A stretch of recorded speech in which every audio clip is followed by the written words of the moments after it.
সবসময় ভাবছিলাম যে আসলে বাংলাদেশ কবে খেলবে। ধন্যবাদ আপনাদের যে আপনারা সিজন থ্রিতে টিমটা নিয়েছেন। তো আমাদের একটা অপরচুনিটি, বাংলাদেশ থেকে আমরা সবাই যাওয়ার একটা অপরচুনিটি আছে খেলা ছাড়ার পরে অবশ্যই যেটা বললেন যে যেহেতু আপনার কোচিং এ এসেছি খেলতে পারবো, এটা খুবই এক্সাইটেড।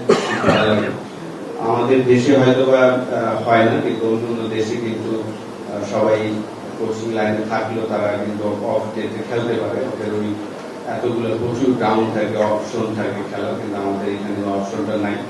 তো আমি আশা করবো এর আগেও আমাদের বাংলাদেশ থেকে অনেকগুলো টিম হয়তো বা বিভিন্ন লিজেতে খেলেছে।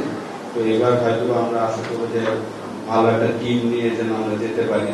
কারণ লাস্ট 2 বছর যদি আপনি যারা খেলাটা ফলো করেছেন, এবি ডিভিলিয়ার্স এর খেলা দিয়ে দেখেন যে ব্যাক টু ব্যাক 4 ম্যাচে 4টা 100 করেছেন।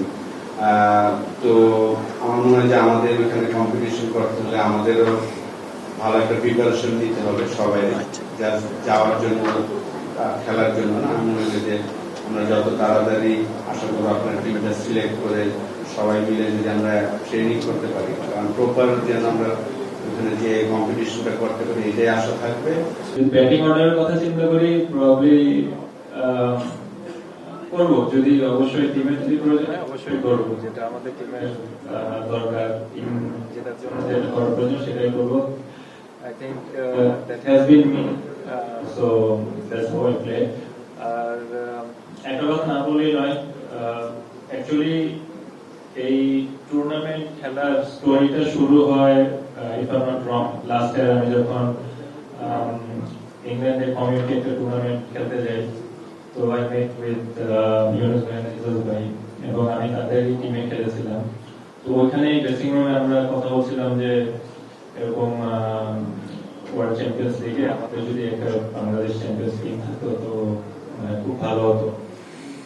এটার একটা মেইন কারণ হচ্ছে যে, কারণ বিগেস্ট রিজনটা আমি বলি, সেটা হচ্ছে আমরা যখন যে টাইমে খেলছি ন্যাশনাল টিমে, তো we had some wonderful memories, we played some wonderful games, we won some games, we lost some games, but the memories that we made, that was amazing, and we just wanted to bring back those memories.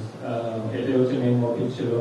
তো আমরা যদি আবার ওই পিছনে টাইমটা যেতে পারি, which was wonderful, এবং ওই টাইমটা যদি রিক্রিয়েট করতে পারি, তো ওটাই আর কি আমাদের অন্যতম একটা বড় একটা অ্যাচিভমেন্ট হবে। এট দ্য সেম টাইম খেলাটা অবশ্যই খুবই প্রতিযোগিতামূলক, এবং আশা করি যেটা মেনশন করলো যে লাস্ট ইয়ার ডিভিলিয়ার্স 4 ম্যাচে 4টা 100 করলো। তো ইউ ক্যান গেস ওই ক্রিকেটের কম্পিটিশনটা কি কতটুকু ইম্পর্টেন্ট, এবং আমরা ওটার জন্য প্রিপারেশন নিচ্ছি, এবং উইল বি ইনশাআল্লাহ গোইং ফর দ্য চ্যাম্পিয়নশিপ, এবং হোপফুলি ইনশাআল্লাহ উইল প্লে ওয়েল।